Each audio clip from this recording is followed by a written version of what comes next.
I won't keep you longer than like 30 minutes. I just realized that as I got older, I can't see anymore. So I had to print out my notes and make like an 18 size font so that I can see this. So it looks like a lot, but it's not. Do you want to turn this off so you're not like have the light? Oh, sure. Perfect. And I am also a recovering teacher. I've never heard that before, but I like it. I wish I had it for my speech before. Hi, everyone. My name is Ciampa, and I am the owner of Inspiring Essential Wellness. I help people to find the balance in life, to stress less, and build resilience. So I feel really honored to be here today. There's been a lot of really great speakers, so thank you for listening. I just want to thank Andy and Elizabeth for hosting these events each month. They're amazing. To the very generous sponsors for their support. Nick for recording. La Cocina de Roberto, my husband and I love that place. So thank you very much for hosting the food. And to the Glades Art Center for opening their doors each month. So I generally tend to be a very private person. I haven't shared too much of my story with many people, but I really hope that my story gives you some hope today. That whatever you're facing today, tomorrow, that you can overcome it too. So I'm going to share an overview of things I've endured over the past few years, and then how I overcame it, or how I see I overcame it. But before I start, I would really love to share a quick but effective breathing technique with you called heart-focused breathing. So I hope you'll join me. And this is really just going to help to bring us to the present moment, to help us to relax and let go of any stress that we brought with us today. So it's called heart-focused breathing. I'm going to walk you through the steps, and then we'll practice if that's okay with you. No one here has stress, right? No. So the first step is to simply just focus your attention in the area of your heart. And we do that to get out of our brain, right? We're constantly thinking, we're on this hamster wheel all the time, and we never really get out of it. So our stress just keeps going round and round. So the first thing is to put your attention in your heart. Plus, your heart is such an amazing place because it actually has its own little brain. I don't know if you guys know this. And it actually communicates more with the brain than the brain communicates with the heart. And actually has the ability to learn and recall information. So awesome place to put your attention. And then the second step is to breathe a little slower and deeper than normal. And we do that because when we're very stressed and overwhelmed, and we're in that fight or flight mode, our heart rate is accelerated, right? And sometimes we are either holding our breath or we're breathing very quickly. So when we breathe slower, we're kind of tricking our body into thinking that we're calm, right? We're safe and we're calm. So just rhythmic breathing really helps to change your physiology, right? Change what's going on inside. So I invite you to close your eyes.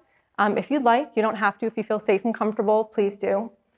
But this is meant to be practical and on the go. So you can do this while you're in the car and you're in traffic and you're getting annoyed. You can do it while you're in a meeting with the boss, but you can definitely close your eyes now if you'd like. And I like to put one hand on my heart or both hands. It just kind of gives me like a reference point, and I feel like I'm giving my heart a little hug. So let's focus our attention in the area of our heart. And imagine that your breath is flowing in and out of your heart or chest area, breathing a little slower and a little deeper than usual.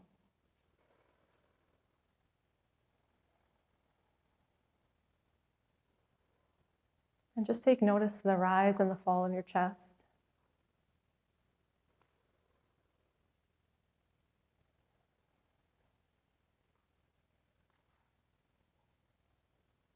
And if your mind starts to wander, just simply refocus your attention back to the area of your heart.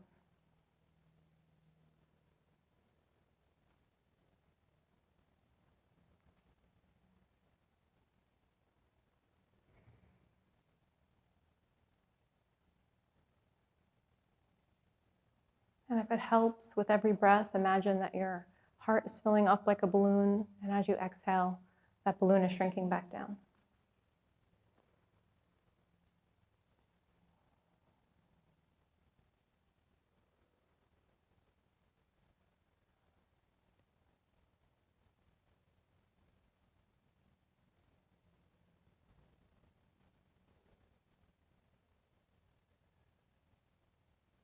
Good, and let's take a few more deep breaths in and out.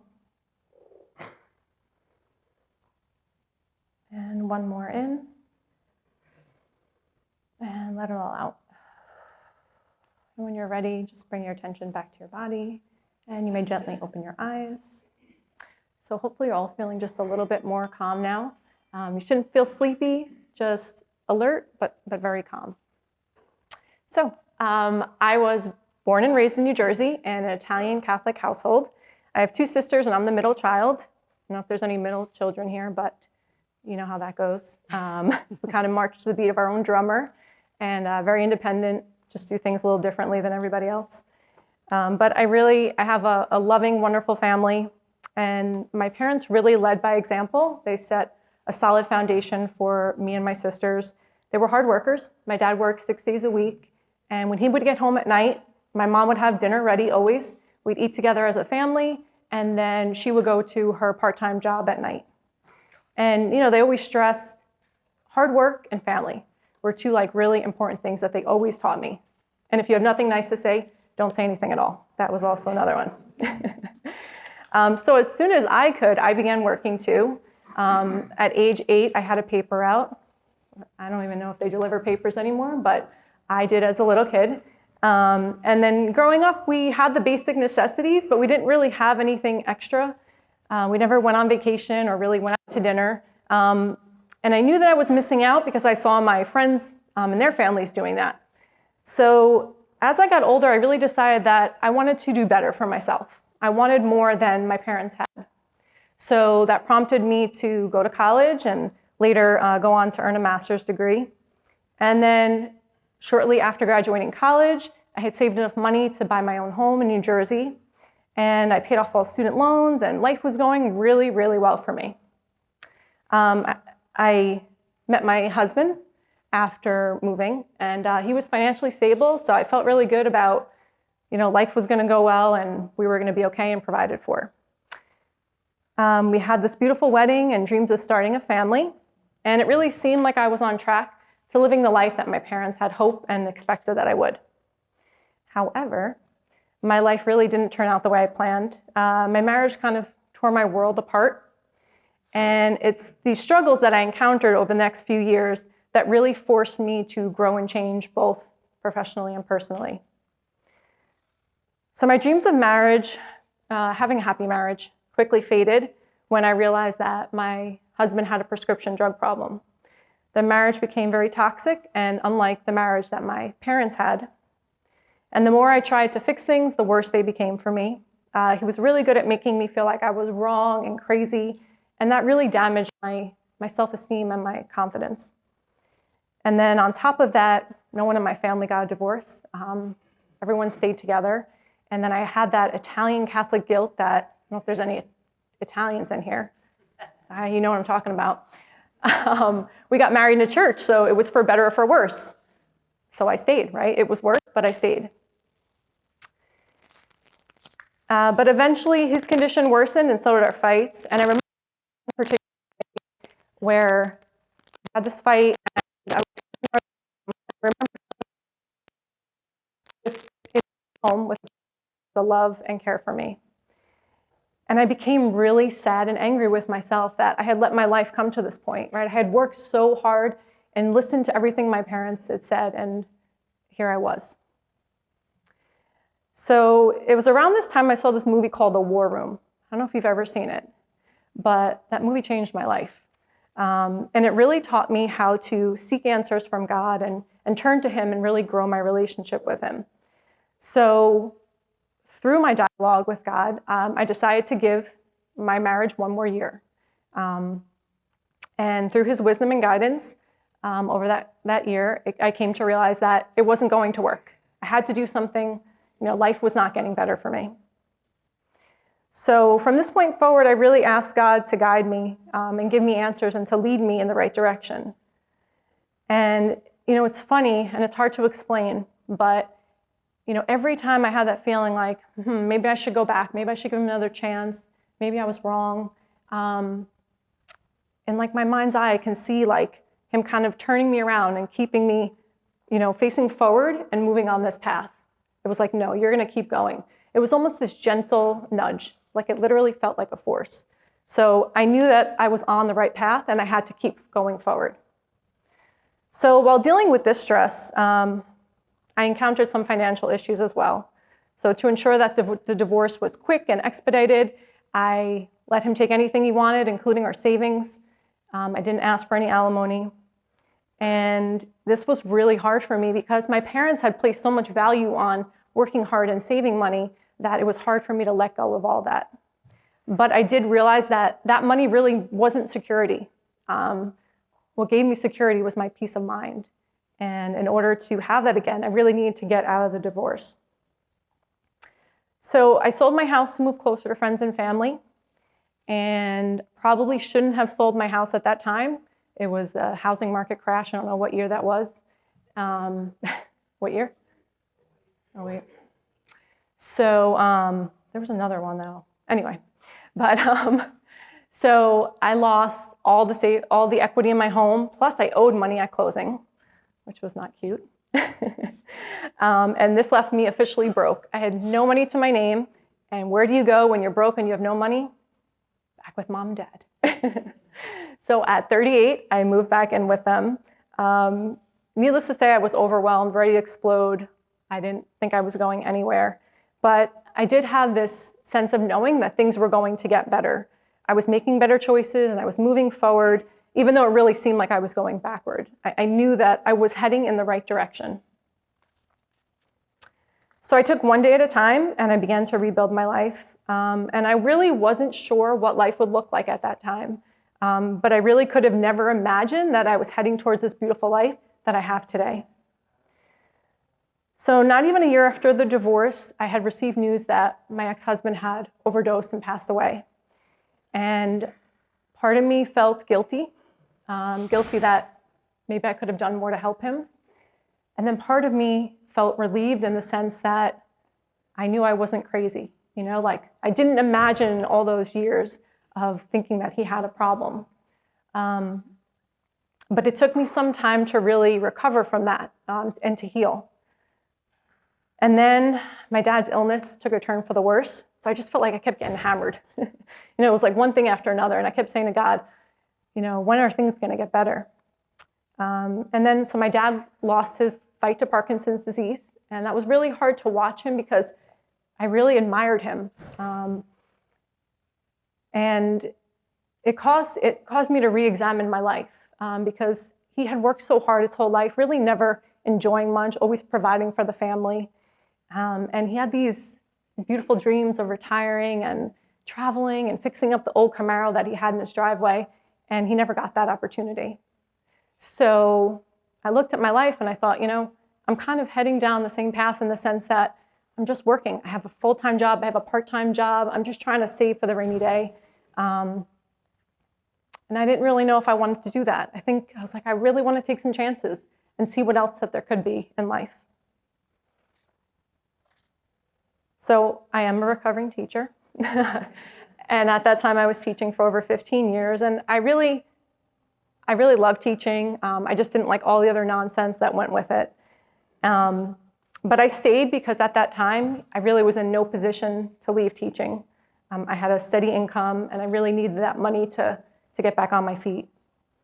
And then on top of that, I had invested so much time and money into my career and that I felt kind of obligated to stay. But then the straw that broke the camel's back for me was when I received news that I had been denied a raise that I had put in for because of formality. And that made me really recognize how insignificant I was to my employer. And I really was feeling bad about myself, not appreciated, and I felt like I was kind of selling myself short. I knew there was more that I can do, and I didn't think that this was it for me. But during all this chaos, all this stress in my life, I did meet Alex, my husband right there. Wait, babe. And he really was my sunshine. He had just gotten a divorce also and was in a similar situation, living with family, broke as well, and trying to get back on his feet. So together, we really rebuilt our lives together. We leaned on each other for support and encouragement. and really turned out to be the best thing that ever happened to me. And together we rebuilt our lives. I'd always really taken the safe, predictable path, but Alex encouraged me to take chances. So when he asked me to move to Texas, I had never been to Texas in my life. I said, sure. And my family thought I was crazy. Like, you're leaving this secure teaching job, leaving with this guy you barely know, like, what's wrong with you? But I was ready to take chances and ready for a new adventure. So in November of 2018, I resigned from teaching. Yay. And I moved to Texas with Alex, just in search for something different, something better. But when I moved here, for the first time in my life, I was unemployed since I was 8. And living in a new state, we knew no one other than the few family members Alex had here. And although it was scary and challenging, it was definitely exciting at the same time. So as excited as I was, I had no idea what I really wanted to do. So I needed some money, so I substitute taught, and I joined an MLM health and wellness company because it seemed like a really great way to start my own business and start entrepreneurship, because they provide so much support. So I felt like this is a good way to go about it. But then I recognized that it really wasn't for me, and I was back to square one. So feeling a little frustrated, but I recognized that life doesn't always follow this linear path, right? Sometimes you can take a few detours and still end up where you want to be. So ironically, this woman I met named Lana, she was my customer and later became my friend, and she actually guided me to what I'm doing today. So it's funny kind of how life works out, right? So she had learned about this company called Heart Math, nothing to do with math, and encouraged me to look into it. She thought that my calming personality would be a perfect fit for this type of work. So sure enough, I fell in love with this company and their mission to help people improve their emotional wellness and to create a more coherent world. And their techniques turned out to be exactly what I needed personally to overcome some stress and anxiety that I had. I've always placed so much emphasis on physical health, and I always neglected my emotional and mental well-being. And I realized that it was time that I start taking care of that aspect of my life. And I had really great results using their techniques. So I obtained a few of their certifications, and I started my own coaching business utilizing their techniques. I was so excited, that I found direction, and then COVID happened. And that left me feeling really discouraged, but I continued to move forward because I knew this is what I wanted to do, and COVID is temporary, right? Eventually we'll move on. So now I coach individuals and I train groups on how to self-regulate emotions, build resilience, stress less. And then I also use my teaching background to work with kids because I feel like they can really use that help with their emotional and mental health so that they can be more productive, resilient adults. So it turns out that my teaching background was not wasted. Because of that, I was able to grow my relationship with this company, and I was asked to help create their new social and emotional e-learning program for elementary age children. And this was really exciting for me. I had never done anything like this before, and it was just an awesome opportunity that I didn't even know was possible. And then during my time working with them, a position became available, and I was asked to join their team. So I do have my own coaching business, but I also work with them also doing various things, one of which is working on this program for kids and working on the new websites and stuff that's coming. So that was a quick peek into my life over the past few years. You can clearly see how things have turned around for me. But I want to talk a little bit about how I feel that I got from A to B. So one was that I really had to let go of old beliefs, patterns, and habits that were no longer serving me. I think too often we stay with what is familiar and comfortable, even if it's not helping us, right? It's familiar and comfortable, so we just kind of stay there, even if we don't like it anymore. And sometimes we hold on so tight to these ideas we have about family, religion, ourselves, that we really stunt our growth. So I had to take a good look at the beliefs that I had and why they were no longer working for me. And although it was scary to let go of some of the beliefs that my parents had given me, about having family values and saving money and always having a job, I realized that they just weren't working for me anymore. And instead of helping me, they were really kind of keeping me hostage in my situation and preventing me from moving forward and growing and changing. Number 2 is that I realized I didn't have to have everything figured out. I usually like to plan things. I'm a teacher, so we like to have everything, all our ducks in a row and plan. And that doesn't always go the way you expected. But I did need to start moving forward in a new direction. So I couldn't keep doing the same thing and expecting a different outcome. So each choice I made really took me closer and closer towards my goal. And I was able to change my situation literally just by taking one step in the right direction, just one little baby step at a time. And at times it really seemed overwhelming and impossible, but those baby steps added up to significant change. And it's funny because some of my most wonderful blessings really happened because I didn't plan out everything in my life. I allowed God some room to work miracles in my life. If we're always planning every move out, we don't give him any room to work miracles for you. Which brings me to my third point, and most importantly, was my unrelenting faith and trust in God. My struggles really taught me to lean on him. And I was always one of those people who, when things were tough, I would always turn to God. I never blamed him for it. I always turned to him because I knew he had answers. But this experience really taught me that I need to have a relationship with him even when I'm not struggling, right? When things are good, I need to have a relationship with him. So he made it possible for me to wake up every day and move forward. He gave me the wisdom to open my eyes to see the truth. He gave me strength and patience to take those small steps, even when things seemed very hopeless. And he provided me with blessings that I didn't even know were possible. So I want to just quickly share a Bible verse that really resonates with me, especially during times of struggle when things seem hopeless. I know a lot of people experience that, especially during COVID, right? So it's from Matthew 19, verse 26, and it says, Jesus looked at them intently and said, humanly speaking, it is impossible, but with God, everything is possible. And I really hold firm and believe in that truly. So it's hard to believe how different my life is today than it was just a short time ago. Today I'm happily married. We own a beautiful home. We don't have kids, but we have these 2 adorable kittens that we just adopted. And we are literally a little obsessed with them. They're so cute. And I really am following a career path that I love. And my life didn't turn out the way I planned, but it did turn out better than I really could have ever imagined. So I hope this encourages you and inspires you that whatever you're going through, you can overcome it as well. So thank you.